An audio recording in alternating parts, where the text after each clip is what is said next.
A partir do verso 17, Lucas 5, diz assim a palavra de Deus: Ora, aconteceu que num daqueles dias estava ele ensinando, e achavam-se ali assentados fariseus e mestres da lei, vindo de todas as aldeias da Galiléia, da Judéia e de Jerusalém, e o poder do Senhor estava com ele para curar. Vieram então os homens trazendo em um leito um paralítico, e procuravam introduzi-lo e pô-lo diante de Jesus. E não achando por onde introduzi-lo por causa da multidão, subindo ao eirado, o desceram no leito, por entre os ladrilhos, para o meio diante de Jesus. Vendo-lhes a fé, Jesus disse ao paralítico: Homem, estão perdoados os teus pecados. E os escribas e fariseus arrazoavam, dizendo: Quem é este que diz blasfêmias? Quem pode perdoar pecados senão Deus? Jesus, porém, conhecendo-lhes os pensamentos, disse-lhes: Que arrazoais em vosso coração? Qual é mais fácil dizer: Estão perdoados os teus pecados? Ou levanta-te e anda? Mas para que saibais que o Filho do Homem tem sobre a terra autoridade para perdoar pecados, disse ao paralítico: Eu te ordeno, levanta-te, toma o teu leito e vai para casa. Imediatamente se levantou diante deles, e tomando o leito em que permanecera deitado, voltou para casa, glorificando a Deus. Todos ficaram atônitos, davam glória a Deus, e possuídos de temor, diziam: Hoje vimos prodígios. Assentem-se, queridos.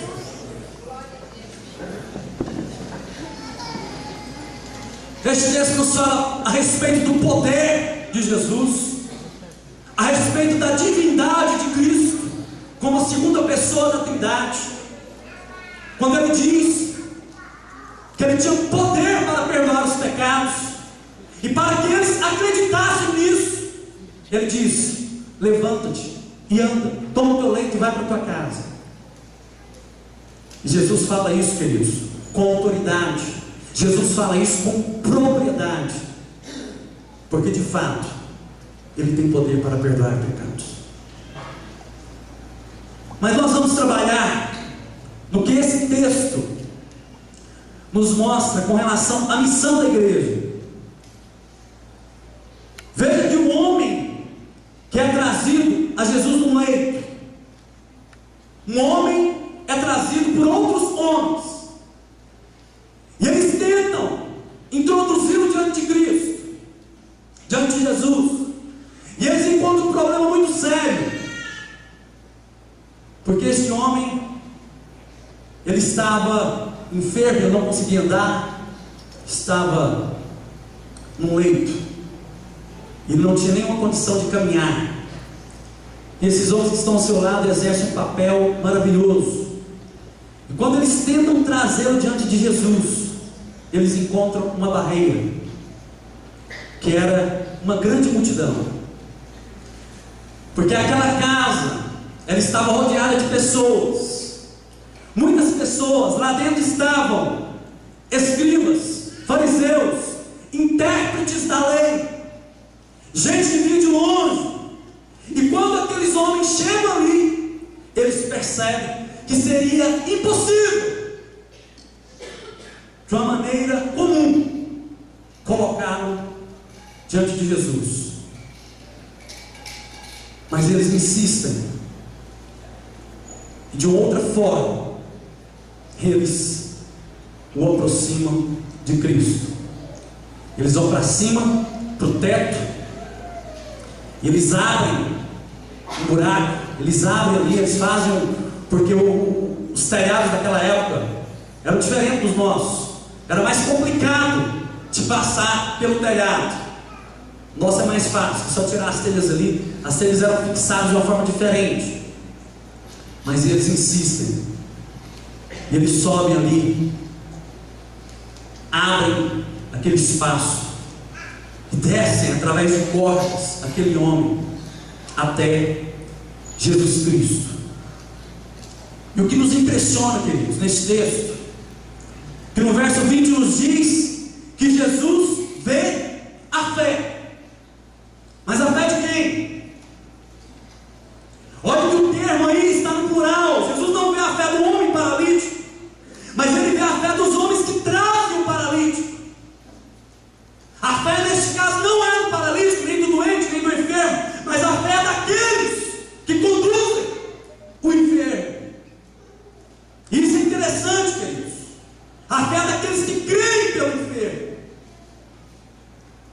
trazem aquele homem, porque sabem que Jesus, ele tem a solução para ele.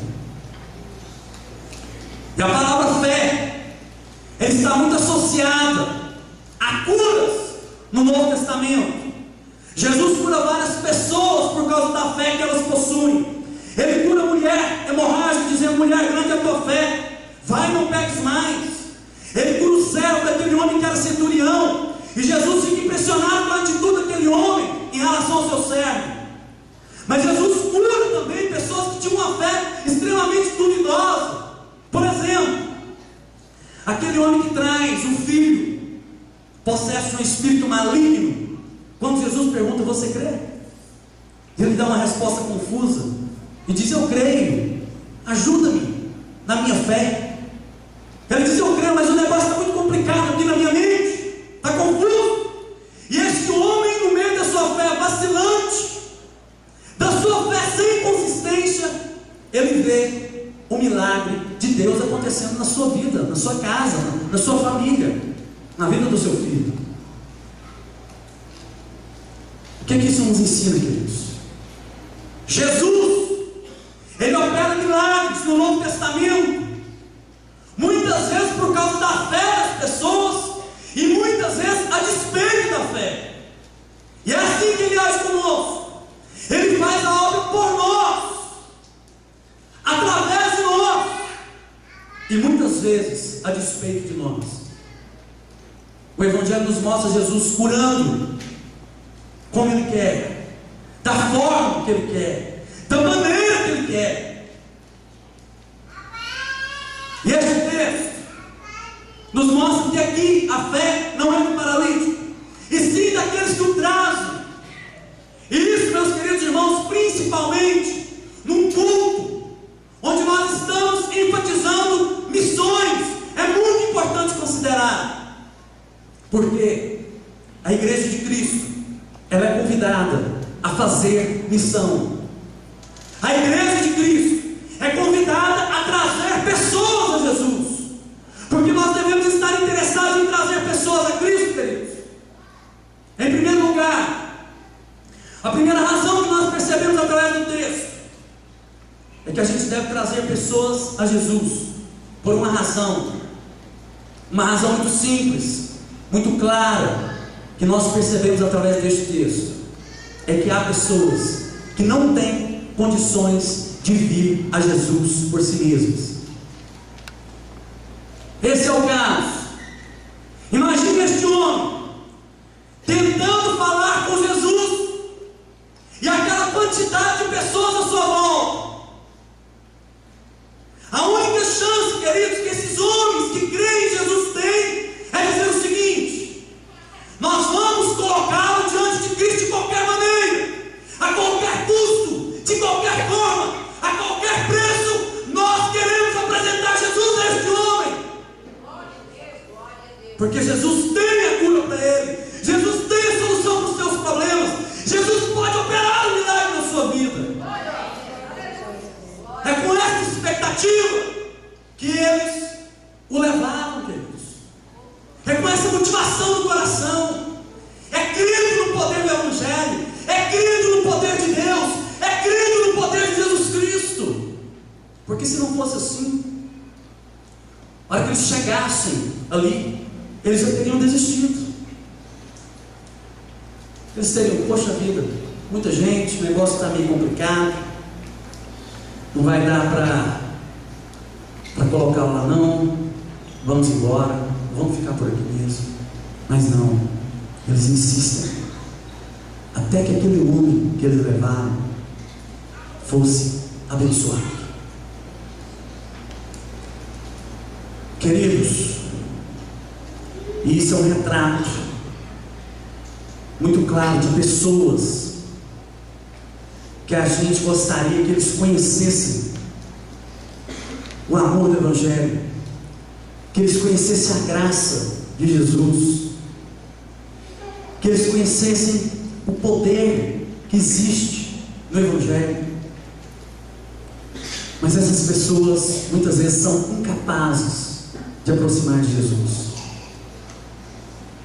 elas estão como que cegas no âmbito espiritual,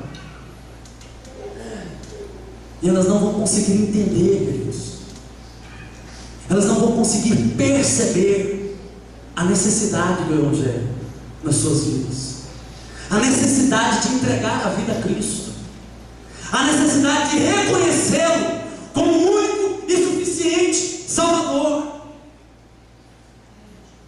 E Jesus, Ele nos convida a isso. A igreja de Cristo, queridos, tem que fazer missão com quem não consegue vir a Ele. Essa é a nossa função aqui nessa terra. E o nosso objetivo como servo de Deus é estarmos muito alertas. Eu sei que certamente existem muitas mulheres orando pela conversão do seu esposo, clamando a Deus, chorando a Deus. E continue, queridas, orando, clamando e chorando diante do Senhor. Esse é o caminho. Não desista, porque de outra forma, se essa pessoa não receber um toque de Jesus, certamente ele não vai conhecer a Deus. E ele vai receber esse toque através da sua oração. Quantas mães chorando, orando, quantos pais clamando pelos filhos. Não desista. O caminho é esse. Quantas vezes oramos por nossos familiares?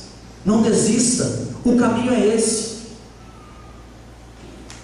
Porque a menos que essa pessoa receba de alguma maneira, através da oração, através da palavra de Deus, através de você proferir algo para essa pessoa, pregar o Evangelho, semear a palavra no coração dessa pessoa, ela não vai ter condições de vir a Jesus.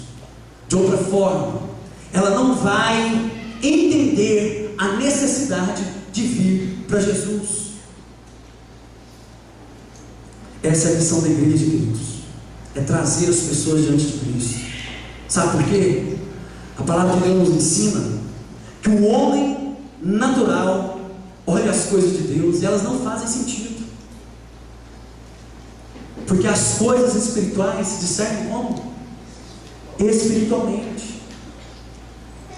Pode ser que você esteja aqui nessa noite, que você foi, quem sabe, convidado, que você ainda não conhece a Cristo como seu único e suficiente Salvador, porque até hoje você não conseguiu ver o que significa colocar a sua vida à disposição do Evangelho. E quem sabe nessa noite seja a noite para a salvação da sua vida. Essa seja a noite em que o Evangelho vai penetrar no seu coração e gerar vida através da pessoa de Jesus Cristo, porque Ele gera vida nos nossos corações. Queridos, conduzir as pessoas para Cristo, orar, clamar, chorar por vidas, por amor do Evangelho, amar essas pessoas, essa é a missão da igreja. E eu te pergunto nessa noite: você tem chorado por alguém que ainda não conhece a Cristo? Você tem clamado por alguém que ainda não conhece a Cristo? Você tem clamado por quais missionários e por quais povos que ainda não conhecem a Jesus, como foi mostrado aqui? Por quem você tem chorado? Por quem você tem clamado?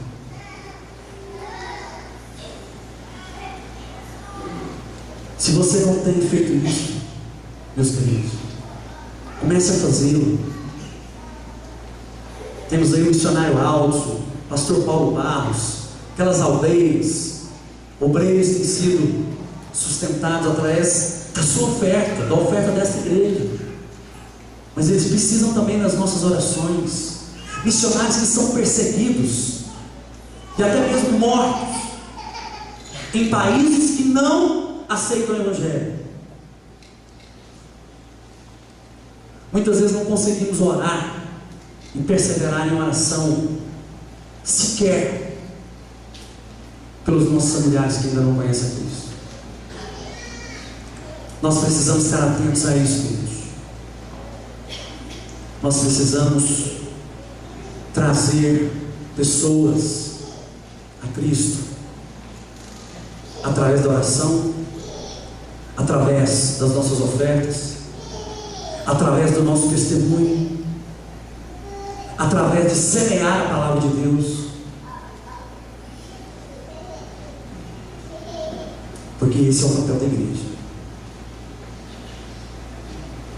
A segunda razão que percebemos aqui: essas pessoas precisam ser trazidas a Cristo para que possam crer em primeiro lugar.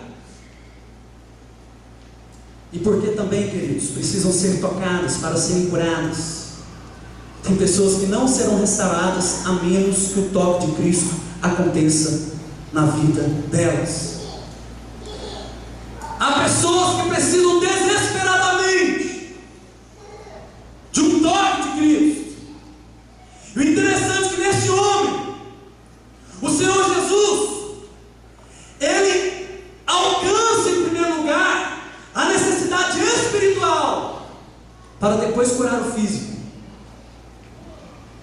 Isso é muito interessante nós percebemos. E quantas vezes temos necessidades espirituais, até mesmo já convertidos, na presença de Deus? Qual é, meu querido irmão, a sua necessidade espiritual? O grande problema é que muitas vezes estamos como que acomodados,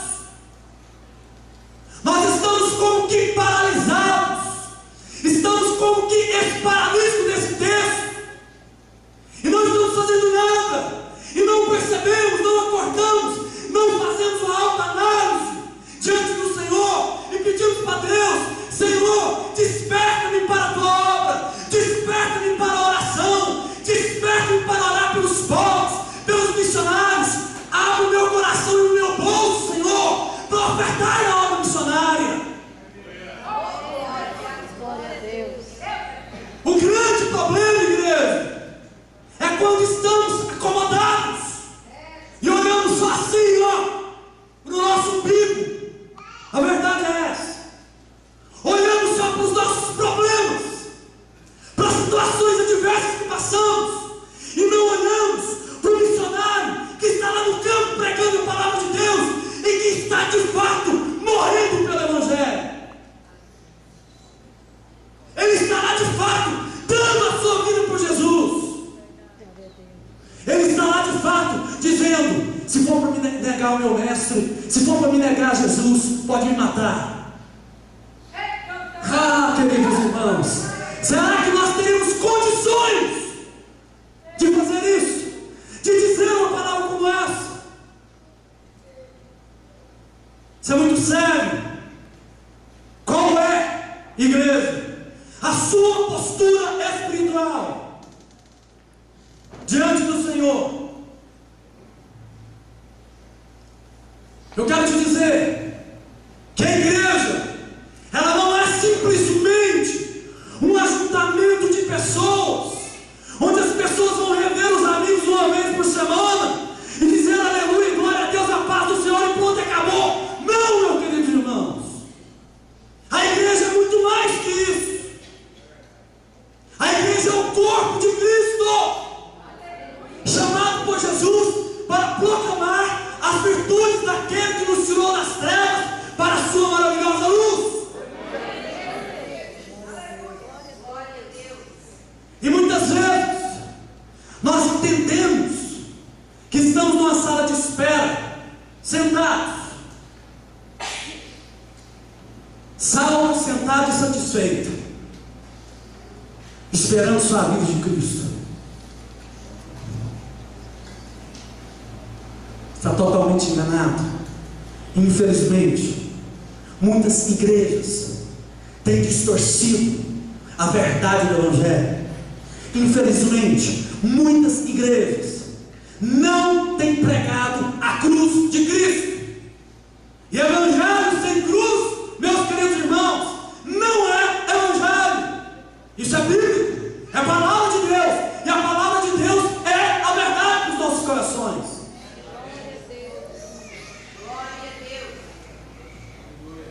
A igreja não pode perder a identidade e nem a intensidade em fazer missões.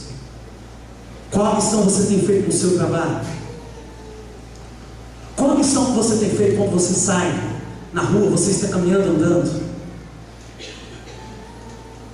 Qual a missão que você tem feito na fila de um banco, na sua empresa? Reflita sobre isso. Agora, queridos, como fazer missões? Este texto não fala apenas sobre por que fazer missão, mas ensina-nos alguma coisa sobre como fazer missão. Quais devem ser os pressupostos da missão?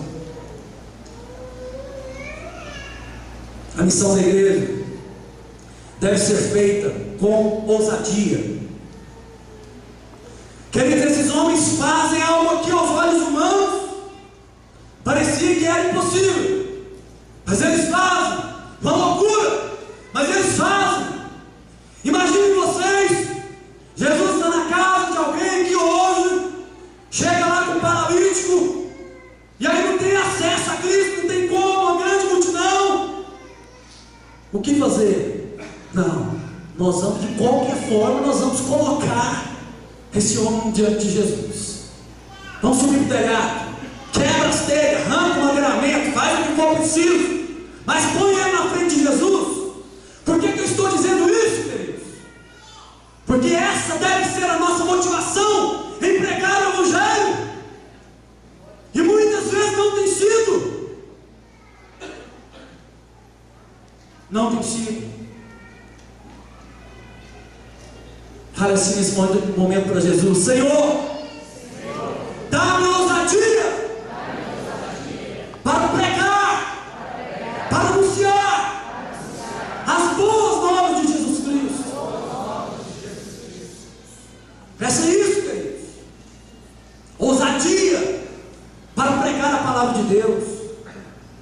Segundo lugar, missão deve ser criativa. Isso é perceptível. Não tem paradigma comum em missão, queridos. Mesmo porque as pessoas são diferentes, os campos são diferentes, as dificuldades são diferentes, as regiões são diferentes. O interessante é que no Evangelho de Marcos nós percebemos isso, que Jesus, eles pregava conforme a capacidade dos ouvintes. Ele não pregava um discurso que não tinha conexão com as pessoas que estavam ouvindo. Ele pregava conforme as pessoas tinham capacidade para ouvi-lo. E nós devemos ter essa sensibilidade. Nós devemos ter criatividade, queridos. Uma coisa é certa, queridos, e a gente percebe isso. E isso não é ruim, isso é muito bom. Somos criativos para muitas coisas. No âmbito profissional, a pessoa é criativa para ganhar dinheiro ou bênção. Isso não é errado não, continue sendo criativo. Mas vem ser criativo para Jesus também. Vem ser criativo na casa de Deus, vem ser criativo na obra do Senhor. Se disponha para Cristo. Se disponha para Jesus, seja criativo, dê uma ideia. Chega para os pastores: pastor, eu pensei no negócio, nessa programação aí, nesse negócio de missões. Vamos fazer assim que vai dar certo, para ganharmos recursos para a obra de Deus. Vamos fazer um negócio assim, assim, assim. Seja criativo para Jesus, igreja. Amém? Amém. Eles foram criativos. Vamos pelo telhado, que lá vai dar certo. Terceiro lugar, missão tem que ser feita com antecipação do milagre. Ou seja, queridos, eu preciso crer que Deus vai fazer. Esses homens vão até Jesus por quê? Porque eles sabiam, eles tinham convicção, eles tinham certeza no coração que se aquele homem fosse colocado diante de Cristo, Cristo iria curá-lo. Cristo tinha poder para sará-lo. Se você tem orado a Deus sem essa perspectiva, queridos, na caminhada cristã, nós precisamos caminhar com perspectiva de milagres, seja para as nossas vidas, para a nossa família, ou seja por quem estivermos orando.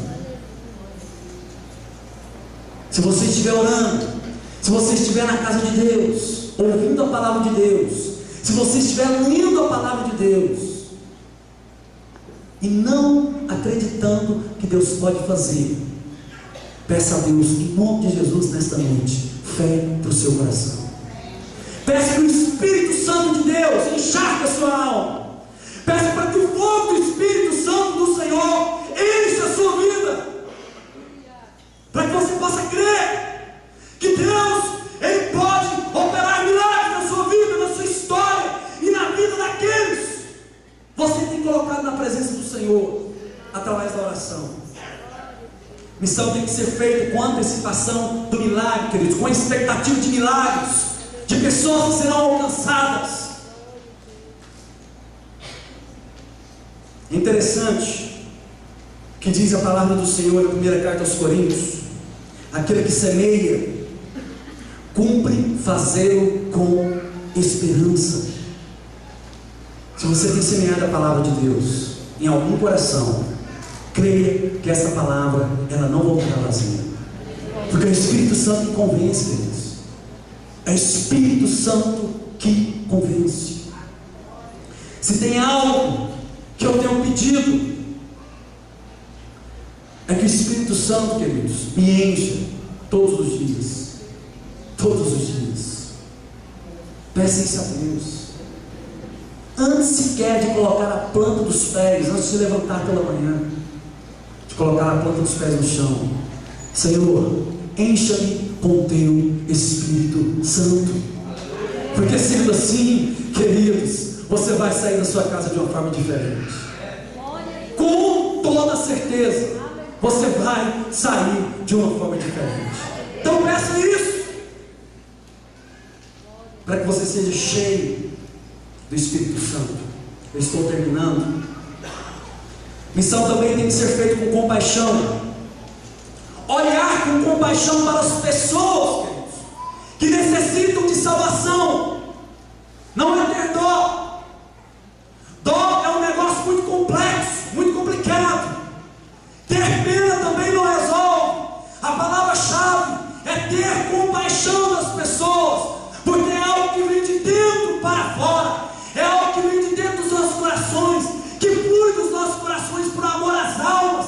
É como o pastor Ricardo que falou, o pastor Paulo Barros. Queridos, quantas vezes aquele homem, ele começa a falar lá das missões com os índios, e as lágrimas correm aqui. Isso é amor pelas almas que não conhecem a Cristo. Ter compaixão pelas almas, queridos, amar essas pessoas. Precisamos ter compaixão, fazer o que for possível. Faça aquilo que Deus espera de você, que nós possamos fazer aquilo que Deus espera de nós, queridos. Pergunte para Deus: Senhor, o que o Senhor tem esperado da minha vida? O que o Senhor tem esperado de mim? Em último lugar, missão deve promover a glória de Deus. E nós contemplamos isso também no texto. É o que acontece quando aquele homem chega diante de Jesus, e Jesus disse: estão perdoados os teus pecados. E logo em seguida diz: levanta, toma o teu leito e anda. No verso 25, imediatamente levantou diante deles, e tomando o leito que permanecera deitado, foi para casa, fazendo o quê? Glorificando a Deus. E as pessoas que estavam por ali viram o que fizeram, todos ficaram atônitos e davam glórias a Deus. A casa de recuperação, queridos, ela não promove a glória de ninguém, de nenhum líder da igreja. A A casa de recuperação, aqueles 5 homens que foram batizados, é para a glória de Deus. 6 homens. 6 homens nós tivemos lá no batismo, foram 6. Foi para a glória de Deus. A salvação de almas neste lugar é para a glória de Deus. Se você está aqui, é para a glória de Deus. É o nome do Senhor que é glorificado aqui neste lugar, queridos. Porque a palavra de Deus nos ensina, seja o que for, seja o ministério, seja a missão, seja o que for, queridos, tudo que fizermos tem que ser para a glória de Deus.